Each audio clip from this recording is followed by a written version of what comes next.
Good day and welcome to this webinar on the role of the nodes in Sweden, Spain and Belgium within AgrifoodTEF. My name is Marijke Hunink and I work at ILVO, the Flemish Research Institute for Agriculture, Fisheries and Food. I'm the manager of the Belgian node within AgrifoodTEF and I will moderate today's session. We have put together an exciting program for you. You will discover how the nodes are organized, what services they offer, and how companies get in touch with them.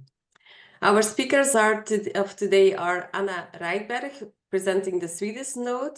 Then we will hear from Roberto Garcia, who will tell us more about the Spanish node. And finally, my colleague Liam is here to take us through the Belgian node. We will start this presentation from the three national nodes.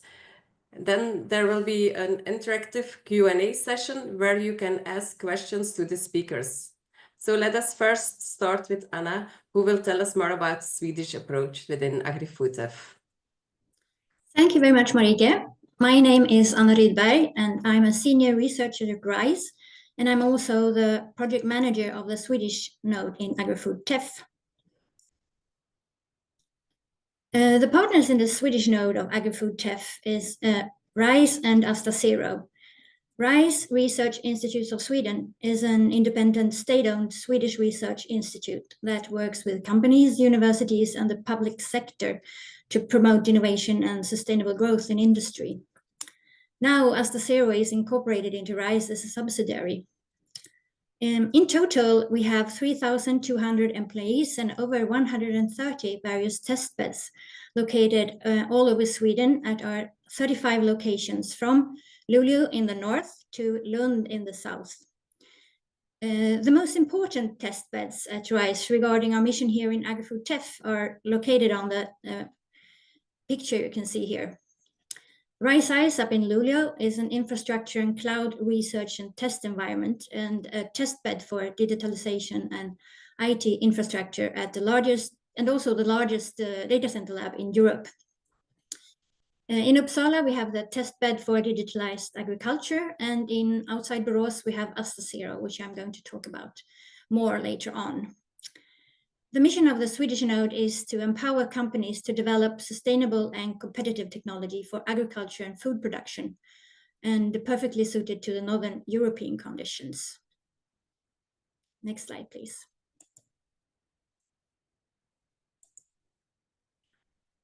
Our role is to help small and medium-sized enterprises in Europe to receive substantial support for developing AI and robotic solutions. The Swedish node supports the development of AI and robotics by offering cutting-edge experimentation facilities.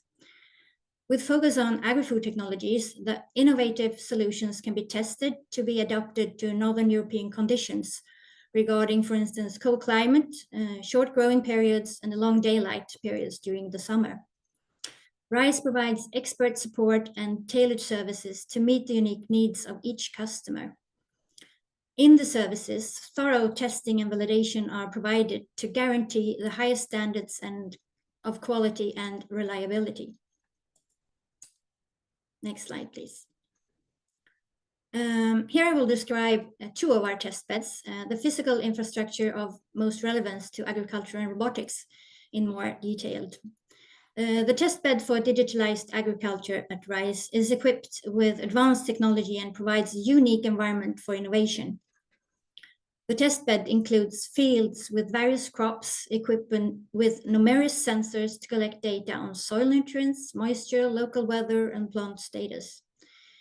The facility uses sophisticated systems for data collection and management, including, for instance, 5G and edge capabilities, which is mirroring the installations at AstaZero. Edge nodes are to be established in spring this year. The test bed allows for a higher density of sensors and data points per unit area compared to a typical farm, enabling detailed data collection and analysis. Data is collected in a quality-assured manner, ensuring reliability and accuracy, with potential to be used for developing decision support systems. An autonomous electric tractor, which you can see on the top top right corner of the left image is available for tests that require an autonomous tool carrier or to conduct tests of, for instance, safety systems. The test bed also serves as an arena for collaboration, where companies and researchers can experiment and test new technologies, applications, and system solutions. AstaZero, which you can see on the right picture, is the world's first full-scale independent test environment designed for the automated and connected transport systems of the future. It offers a unique setting for testing and of vehicle automation and safety systems across various environments. For instance, the facility encompasses a 5.7-kilometer rural road, a city arena with crossing and streets, a multi-lane road for multi-lane traffic, a high-speed area for high-speed tests, and a dry zone for indoor testing, which you can see on the upper right corner. AstaZero facilitates the testing of advanced driver assistance systems, so-called ADIHs, fully automated vehicles, and mission-critical communication systems. It employs cutting-edge technologies such as 5G networks, hardware-in-the-loop, and vehicle-in-the-loop testing. The testbed is designed to support the development of safer and more efficient transport systems. Next slide, please. Here you can see a selection of the sensors and equipment used in the physical infrastructures, which supports the digital infrastructure. Data from the physical infrastructures build up the AgriFood datasets stored in a digital infrastructure where digital services can be performed. To facilitate the digital infrastructure, we have a GPU server, 5G and edge capabilities, various simulators, and the testbed can be also accessed remotely. Next slide, please. There are several reasons for a customer to turn to AgrifoodTEF. One important aspect is to shorten the time to market introduction, which is to accelerate the process of bringing new products to the market. Another need is to access to data sets, to obtain high quality data sets for training, testing, and validating AI applications for agriculture and food. Another one is testing in real world or virtual conditions. It is possible to conduct thorough testing in both real world and simulated environments to ensure reliability and performance. Another need is the compliance with existing or future regulations. As data and AI regulations are evolving, it's important to ensure that products meet the current and upcoming regulation standards and directives. It is an important and as well as time-consuming task to understand customer expectations early in the process and to ensure that their expectations of what the TEF can assist with are within the scope of the TEF's work. The first step is to decide whether or not to onboard the customer, or as we say, to decide if the customer is TEFable or not. After a first contact, a meeting is conducted to orient about the different TEF services. At this meeting, a checklist is received to see if the company is an SME and if it utilizes state aid. This will not reflect the cost of the service, but it will have an impact on how the customer have to pay for the service. The AI and robotic requirements of the innovation has to be fulfilled, and the customer has to have, or the product rather, has to have a correct TRL level, which is 6 or higher. Depending on the checklist, the customer might be a suitable customer for the Swedish node of the TEF, or perhaps another node in AgrifoodTEF, depending on customer needs. Some customers may be not suitable due to various reasons. Perhaps there is actually a need for a research question for the company, or maybe it's outside the scope of the AgrifoodTEF. Some companies are approaching the TEF too early in the process and are rather looking for financing to be able to develop their innovation further. Such a customer may not be suitable for such a customer may be more suitable for an European Digital Innovation Hub. It has happened that we have recommended a company to contact an EDIH instead.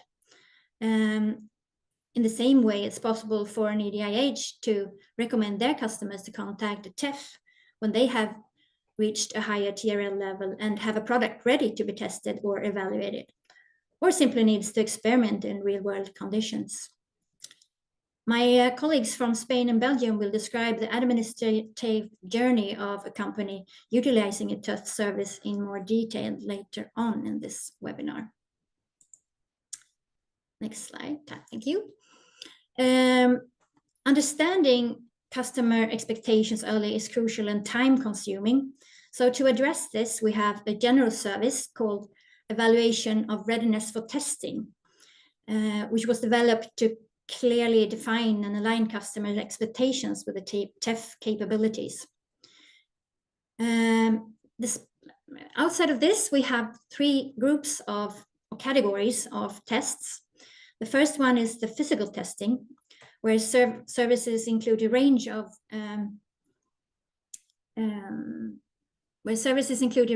evaluations designed to validate and enhance agri-food technologies. These service tests product running complex applications in field conditions.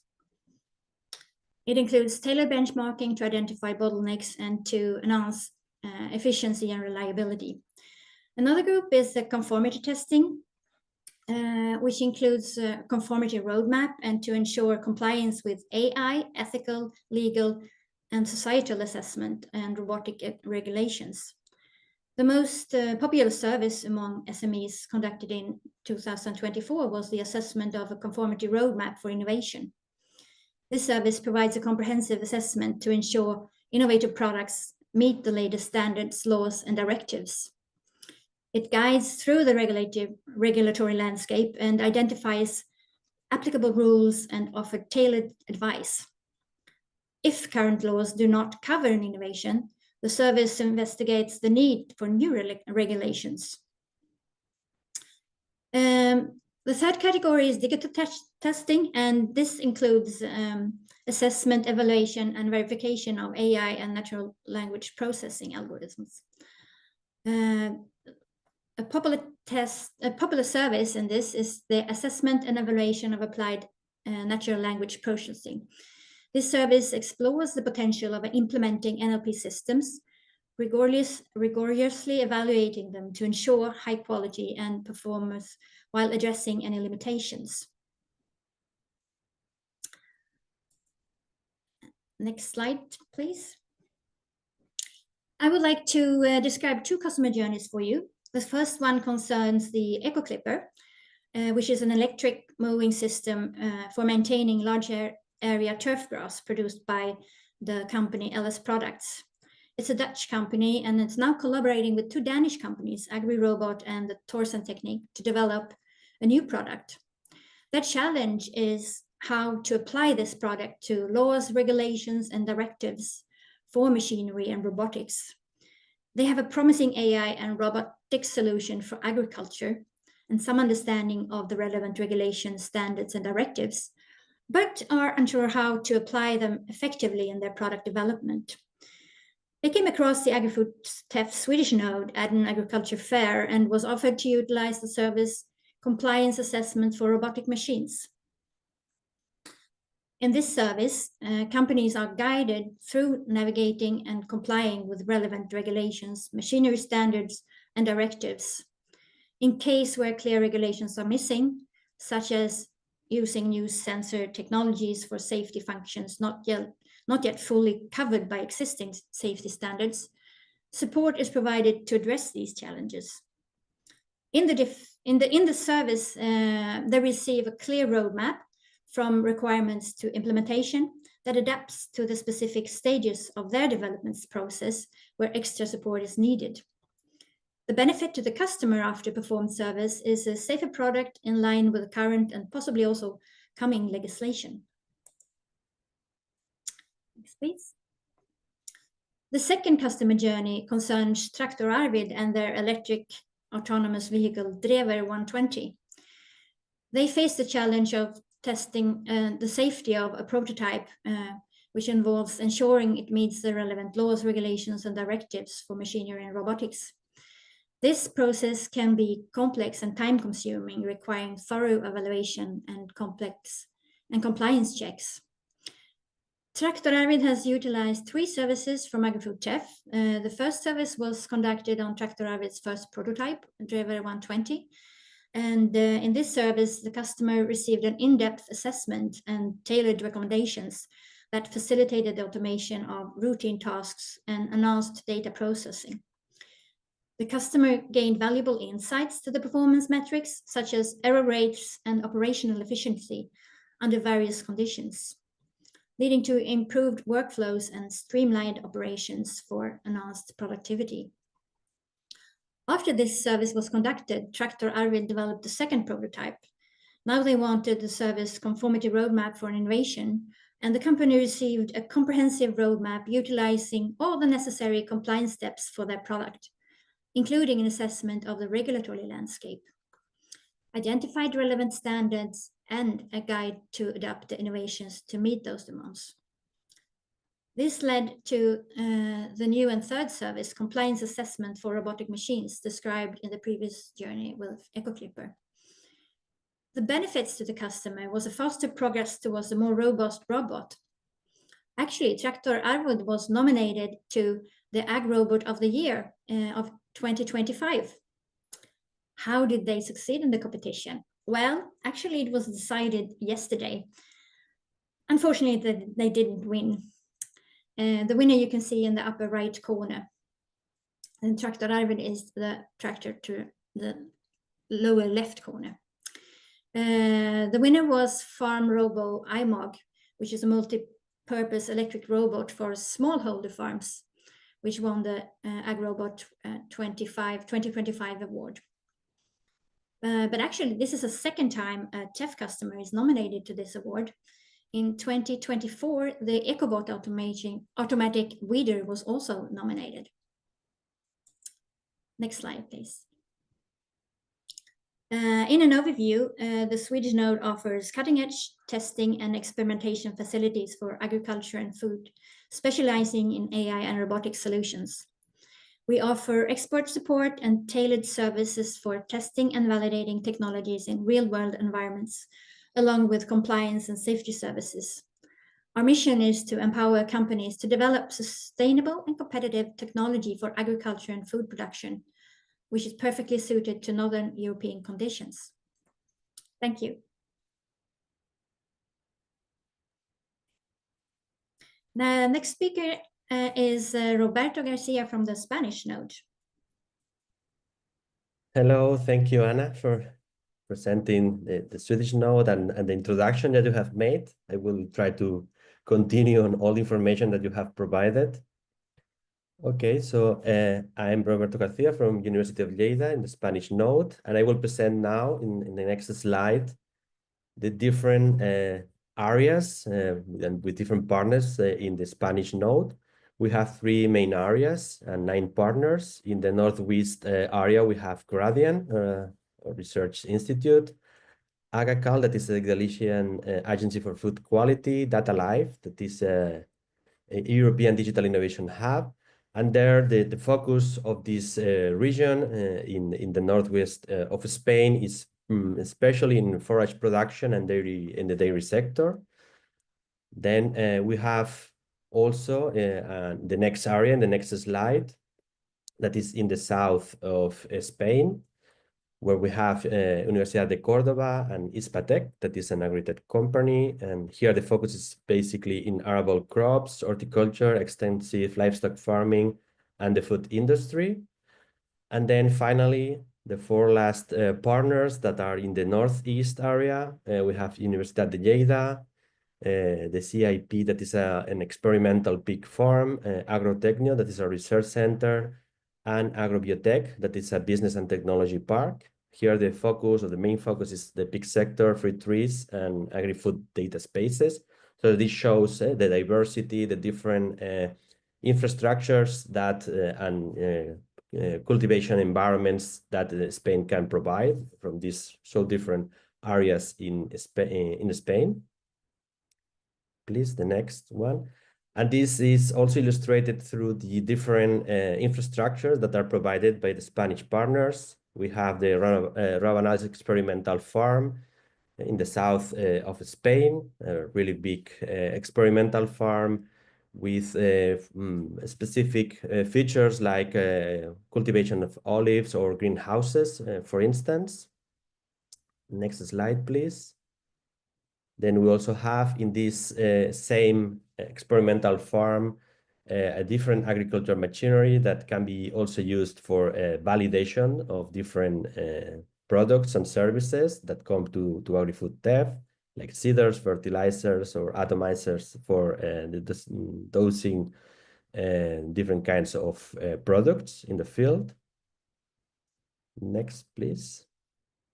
And also irrigation facilities in the same experimental farm where it can be validated through one of these systems for variable irrigation that it's featuring artificial intelligence and computer vision to test different irrigation patterns and customize the irrigation schedule based on different kinds of sensors.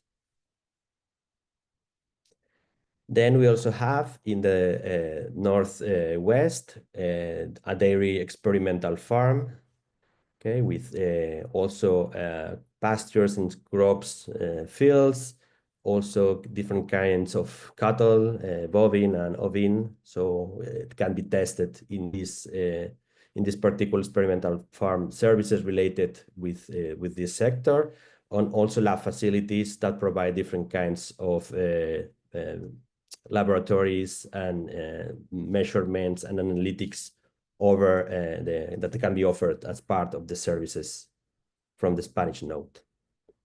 Next, please.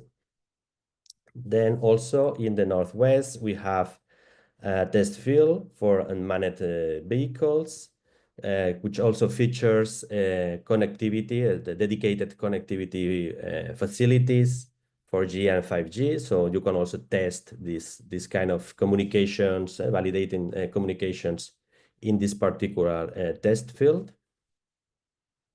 Next, please.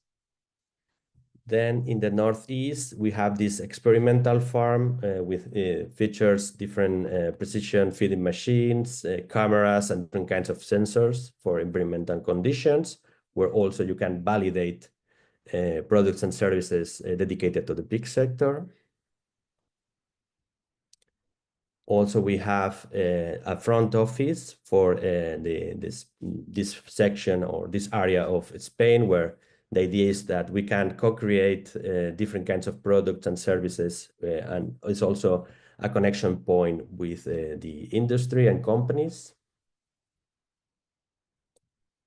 A precision agricultural lab, also in the northeast area, with sensors for characterizing crops and also other kind of equipments to validate the precision and the effectiveness when you are applying different kinds of products on the field. So we can track if the application is successful or not. Then also a food processing pilot plant where you can also validate different kinds of service related with food production, preservation, packaging, and for instance, the generation through extruders of vegetable proteins products for the food industry. Next, please. And also that's maybe not that related at the beginning, but it's also quite useful, and a laboratory to evaluate the user experience, because many of these products and services offered to the agri-food industry at the end have user interfaces through mobile applications, through desktop applications, but even machinery have ways of interacting with all these digital services. So we also provide ways of evaluating that and also taking into account all the ethical, legal, and social aspects of these products. So we can also validate that. And then after presenting the infrastructures in the Spanish node, I would like also to present some of the services that we are offering. Some of them, or many of them, the ones that we have selected are mostly services that we are already providing to companies. For instance, going quickly through them, we are validating an AI-powered digital microscope for analyzing the quality of honey and pollen with a company that's Microfy. Also, systems for soil and validating and improving prescriptions based on artificial intelligence, irrigation prescriptions. With SoilSense, with Hyperplan, we're also validating solutions that they provide for crop protection and monitoring of crops. With Balmon, also the use of artificial vision for irrigation systems, and with Climax, also the validation of a spray bar for the application of phytosanitary treatments using AI. Other services related especially with the digital infrastructures that we also provide in the Northwest area, specifically are about analyzing the quality of data, if it's suitable to use this data to train artificial intelligence models, to validate these artificial intelligence models.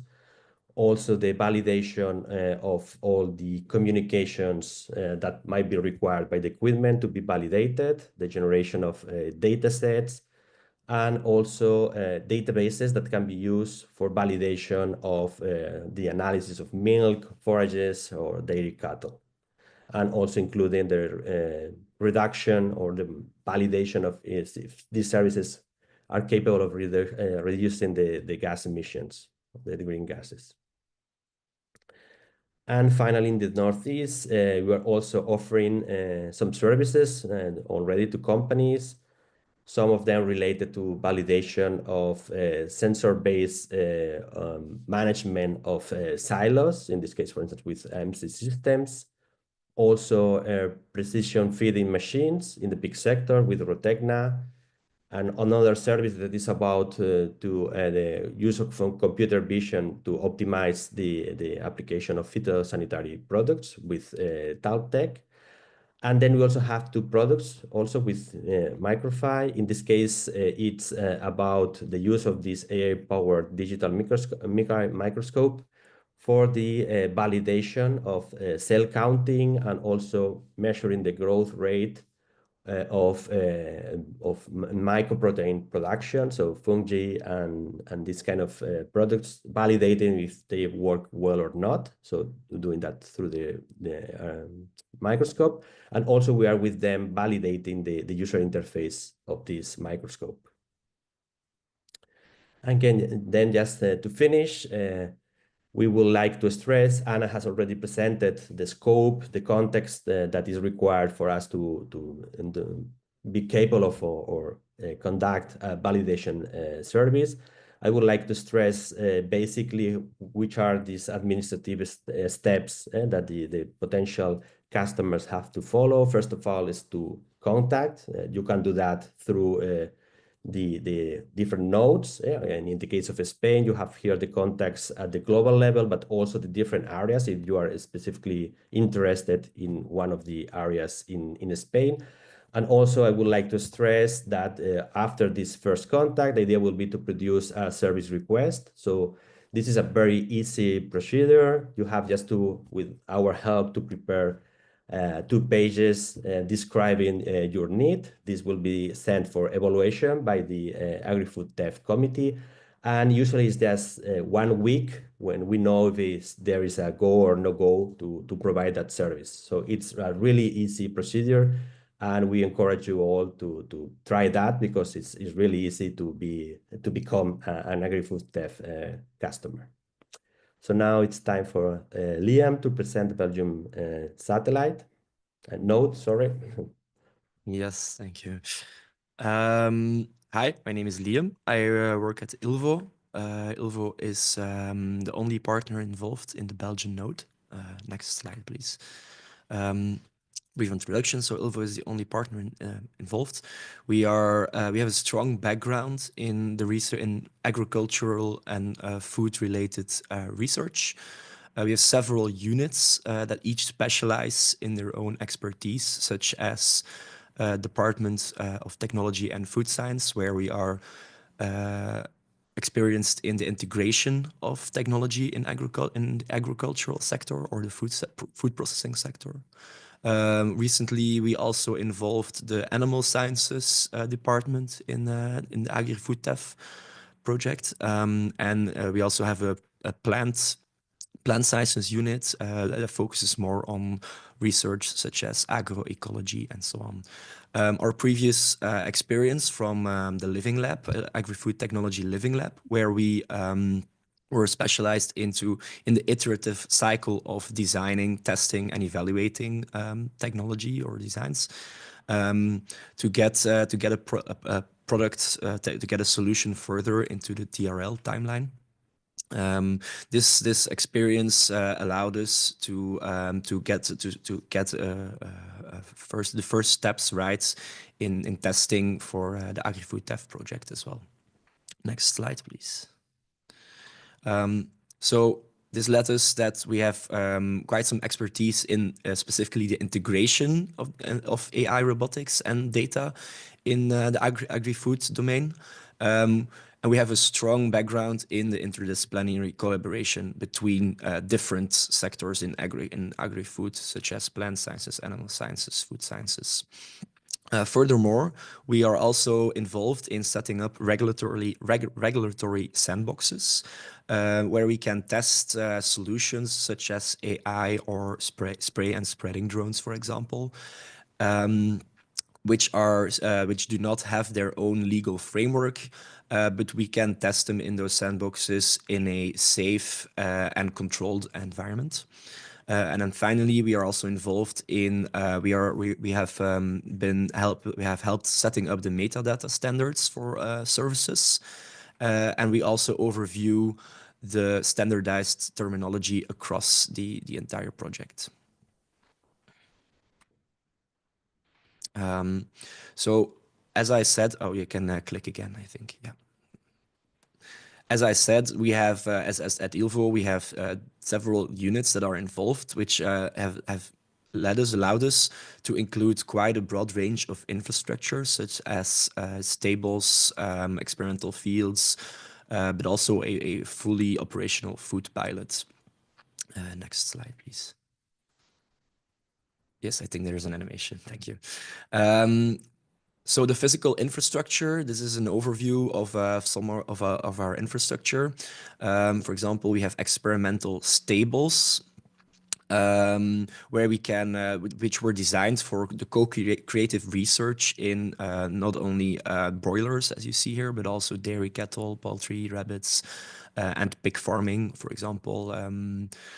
An automated detection or automated measuring through camera systems and AI models of measured pig behavior or monitoring pig behavior.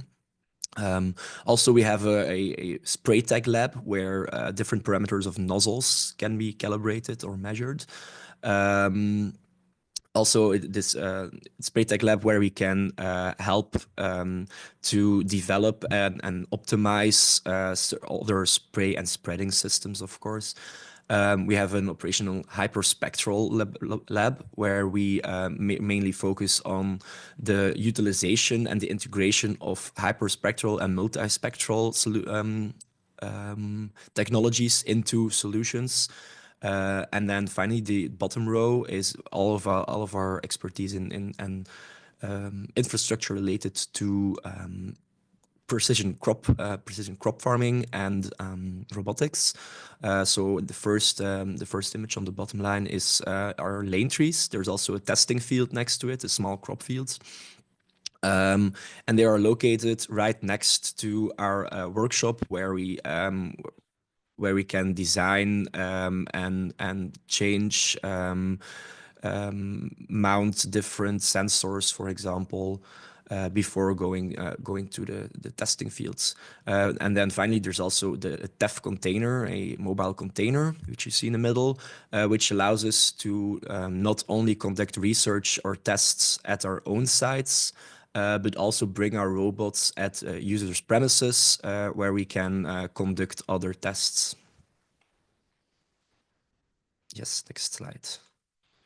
Then for our digital infrastructure, it mostly consists of a broad series of data sets, which we collected throughout the years throughout our expertise. Since AI is a booming buzzword, of course, so we also have quite some trained models on these data sets. These trained models, for example, allow us to offer a customer a certain benchmarking, or can allow us to compare certain models with those of the customer.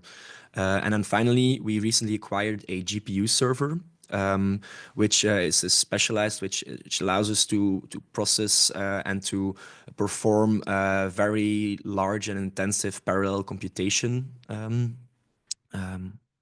Yeah, next slide, please. We offer quite a lot of services, both specialized and general. For example, a general service could be the testing of integrated agri software. This could be, for example, in drones, but also robotics or smart implements.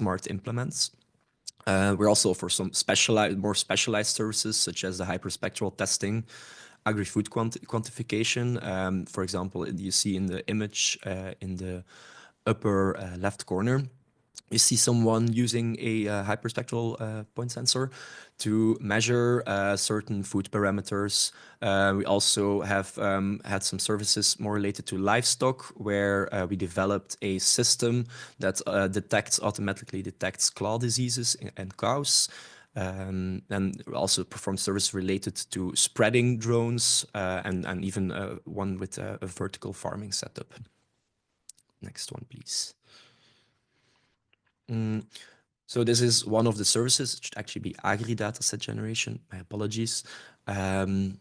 Where we start with collection of test data. Here we can help with setting up the camera, making sure that light conditions are great, but also after collecting the data, help you to organize and structure the data, for example, using ClearML.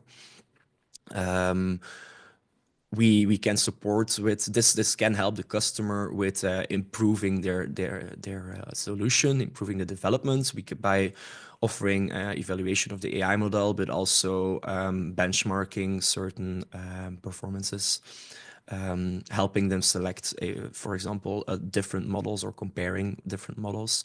And then finally, if all separate components are ready to go, we can perform integrated testing in real time using our, for example, the crop testing fields. Yes. Another one of these examples is drone flight operations, where we, for example, can test. We recently tested a solution, or are busy in the process of testing a drone in the box solution, for example. But these drones can be mounted with a custom sensor, which the customer wants or is relevant to the customer. We also have a spreading drone for which we used to test a seed spreading use case, but also very upcoming, very popular are the spray drones, which are not legal yet, of course, but therefore we have our regulatory sandboxes. Yes, next.